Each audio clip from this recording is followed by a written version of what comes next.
嚟到我哋長題目嘅第17條題目，咁佢就話依一假設 AN 啊嚇係一個數嚟嘅，AN 就係1.005嘅 n 次，咁佢叫我哋將 A1 加 A2 加到係 AN in terms of n 啦。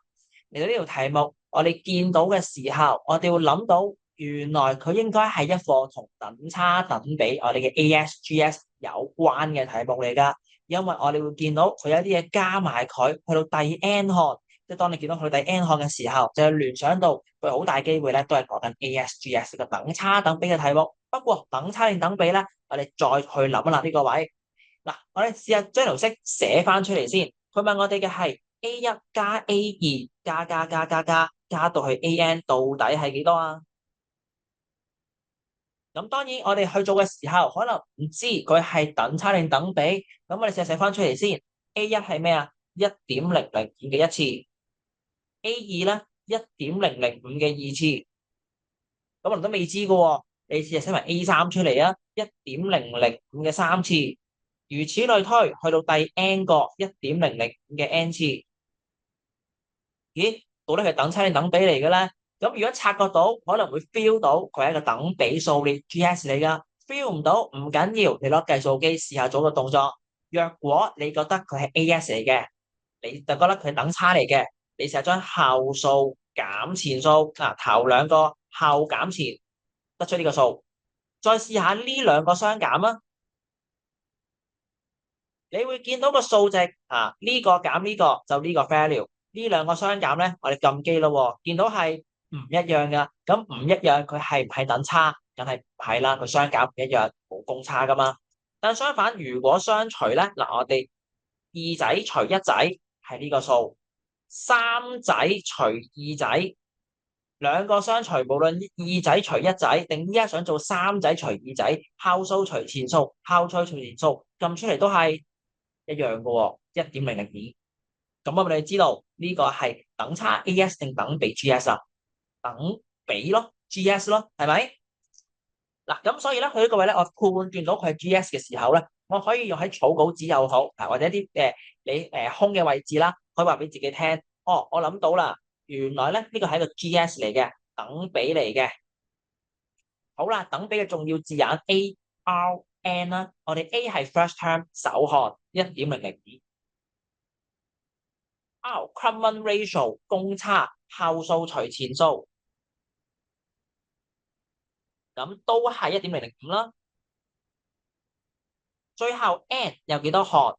我哋由第一項去到第 n 項 total 係 n 項咯。最後一個問題，你呢度全部相加喎，咁係計緊 Tn 定 Sn 啊？你計緊嘅係第 n 項定頭 n 項之和啊？咁嘅 Sn 啦，summation 啦，你係由第一項加到第 n 項啊嘛，之和嚟嘅 summation 嚟嘅。咁好啦，呢啲重要嘅 information 我哋都知道嘅時候，我哋可以套翻我哋等比數列嘅 Sn 落去咯。咁我哋條式就會係 A 再乘一減 R 嘅 n 次，再 over 一減 R。A 乘一減 R 嘅 n 次 over 一減 R，然後呢兩個數可以撳機去弱減咗佢，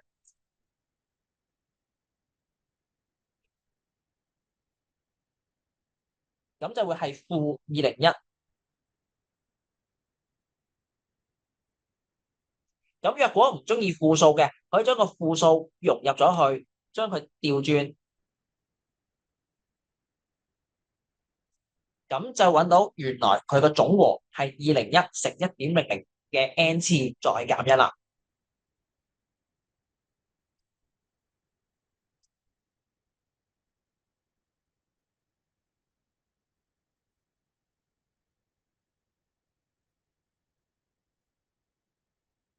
嚟到 part B 咯，part B 就話咧，呢個有個朋友仔叫 Peter 啦，佢想儲咧100萬用嚟咧俾翻一個公寓嘅首期啦，買樓啦，係咪咁啊？香港都好重要啦，係咪有一個買樓嘅環節咁樣咁啊佢想佢儲蓄100萬去買樓啦，做首期咁樣。咁啊點樣儲錢咧？咁就每個月嘅月頭，佢都會將相同金額存入去，即係可能每個月月頭都可能存1萬蚊，存1萬蚊咁呢個我作啦嚇，咁啊即係個例子咁樣講啦。咁當然啦，銀行會俾咩？俾個年利率去俾啲利息佢嘅，OK 嚇，因為佢都存錢，咁啊會賺到啲利息咁樣啦。年利率6%，OK，咁就會係點啊？跟住咧就會係 compound monthly 啊嚇，每個月計一次啊嚇，佢6%嘅 interest rate PA 啦，compound monthly 啦咁樣嚇，OK，好啦，故事就係咁樣啦。咁第一 part 就問。喂，假設依家 Peter 每年 each month，OK，at the beginning 都會 save 咗 S 咁多錢，咁唔知多啲 save S 咁多錢。而佢希望3年之後 3 years time 就會 enough money 足夠嘅錢去做到呢個首期啦，即係 total 可以揾到 at least 100萬啦咁樣。就問我 S 最少要幾多？嗱，當然呢條題目我哋要諗嘅就係，咁呢3年時間我哋會發生咗乜嘢事？咁我哋諗一諗就係話，嗱，咁當我哋喺第一次存錢嘅時候，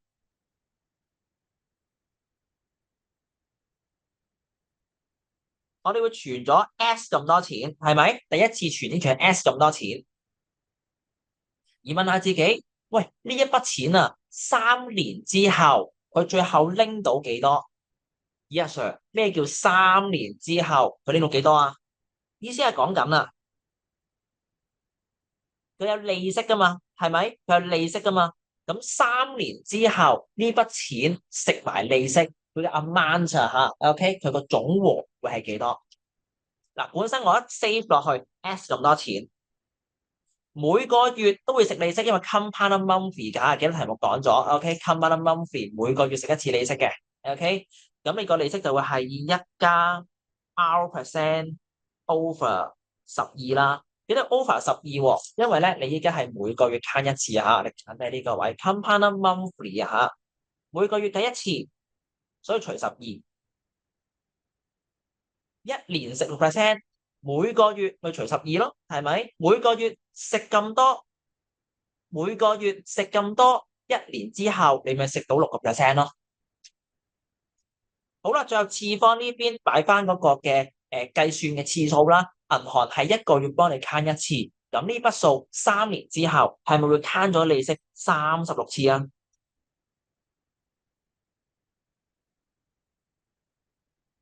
咁所以發覺原來第一年第一個月 save 咗 S 咁多錢，你喺3年之後連帶個本金啦、個本利和啦嚇，total 可以 receive 翻咁多錢嘅，個 amount 就會係去到咁多嘅。好，如此類推啦。咁之後諗啦，咁我到第二次 save 係咪都係會 save 咗 S 咁多錢？咁我想問3年之後咁佢會有拎到幾多 amount 咋？拎到幾多本利和啊？咁變相呢度不如化一化簡先啦，好唔好？化一化簡先啊。咁啊1+6% over 12。1.005喎，係咪？點解要化簡？就係睇下會唔會有機會同上面有啲感覺咯，會同上面係一樣咯。咁你見到亦其實都有啲 feel 噶啦依家因為你見到都係咧牽涉咗咧1.005呢個 value 嘅，你會見到係咪啊？好，anyway 啦，睇翻下邊先，去到第二次 saving save 咗 S 咁多錢，咁3年之後 amount 本利和係幾多啊？就係呢個噶咯。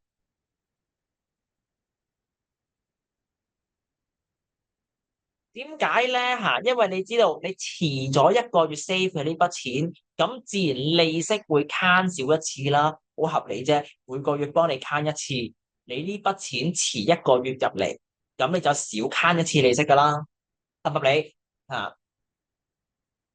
咁約埋揀，即係咁噶咯。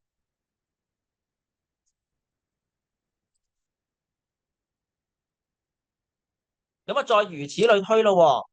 嗱，咁如此類推，咁我到第三次 save 落去嘅時候。咁我係咪經過3年之後，因為佢有俾第二次 save 落去嗰筆數，又遲一個月 save，所以自然銀行慳呢筆錢嘅利息嘅時候，亦都會慳少一次啦。因為遲一個月噶嘛。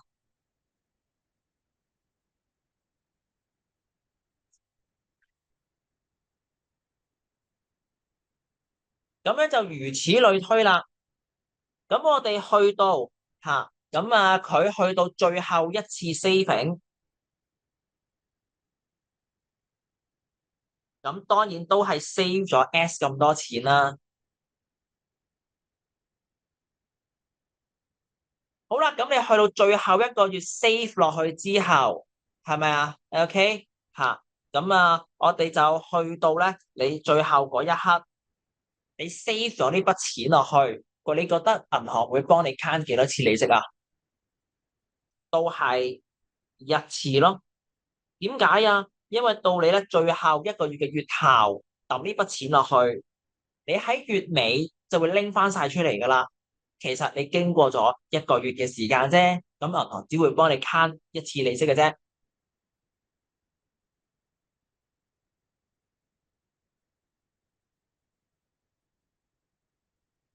所以依家你係咪要將全部數值加埋？咁就希望要大過100萬啊！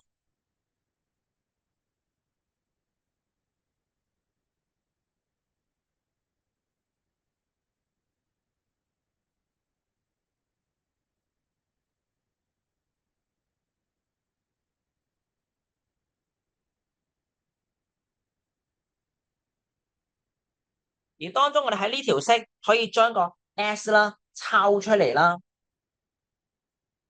咁你抽完出嚟之後，係咪剩翻1.005嘅36次，加1.005嘅35次，再加點點點，去到最後一個1.005。而個關鍵就係你拆唔拆得到，其實你依家嘅呢一條息啊，就同你咧本身上面 A part 嗰條息係一模一樣噶。嗱，由1.005嘅一次啦、2次啦、3次啦，嘟嘟嘟嘟嘟，今次就唔係去到 N 次，有實數去到第36次，所以變相我將呢條式將 A part 嘅答案照 copy 落嚟，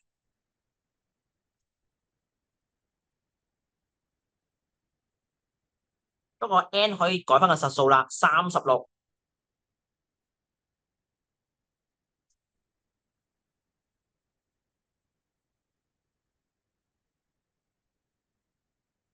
咁我哋照一撳機就有答案噶咯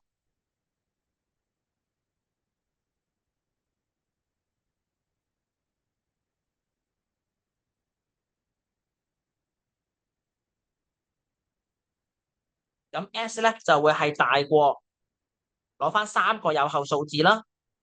咁25,300啦。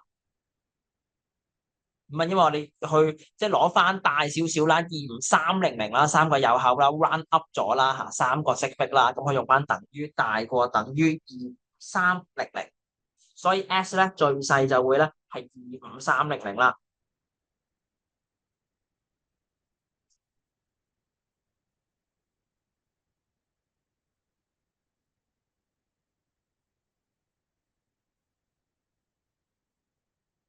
好，嚟到 B2咯，B2咧佢就今次話，如果佢每個月咧原來只可以儲到15,000咋，即係呢一個原來每個月儲25,300，可能太辛苦唔得啦。每個月我哋儲15,000啫，玩長啲啦。咁我最後要玩幾長時間先夠100萬可以買新樓啊？咁樣，咁即係話去到 B2嘅時候咧，今次咧個未知數咧就唔係 S 啦，好清楚啦。今次我哋叫 save 係15,000，但係問題我都係想過100萬，咁自然要玩呢條式玩唔知幾多次啦。所以今次嘅未知數就唔係 S 啦，今次嘅未知數係個次方啦，你要玩幾耐？咁我哋假設呢個係咩嚟嘅月份嚟噶嘛？呢個係我哋假設佢玩咗 N 個月。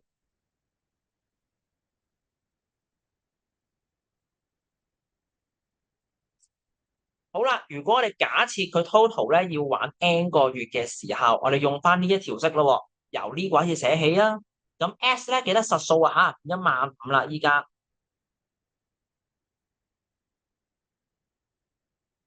但相反就變相我哋係唔知咧，咁樣玩落去咧要玩幾耐，玩咗 N 個月啦，咁你就會咧最後可以過到100萬啦。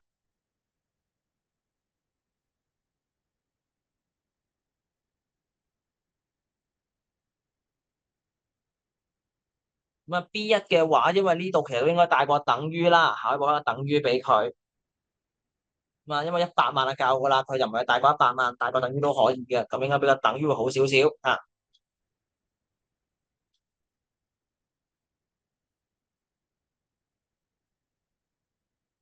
好，咁我哋繼續睇翻啦。咁啊呢個位嘅話咧，咁啊於是乎今次我哋會見到，其實呢度係咪又係綠色陽光筆講緊嘅嘢啊？啊，我將個15,000抽出嚟啊，再方便啲睇，將15,000抽出嚟啊。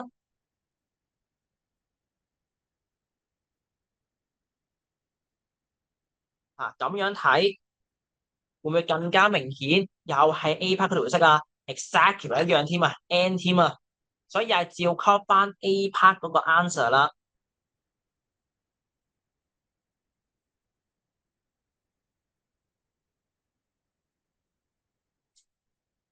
咁又撳機咯喎。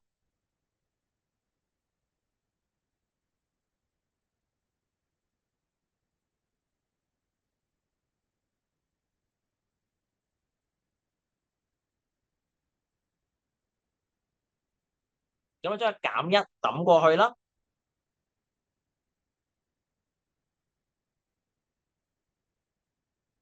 咁最後咧，我哋 lock 咗佢啦，因為個未知數喺次方，unknown 喺次方，lock 咧可以幫我哋解咗佢噶。lock 嘅話，次方拉 lock 前，所以最後撳埋計數機，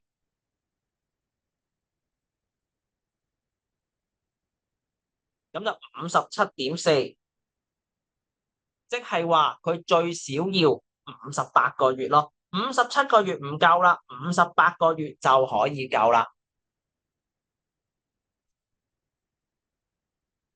咁呢個就會喺你第17條一個等差等比一個數列嘅問題。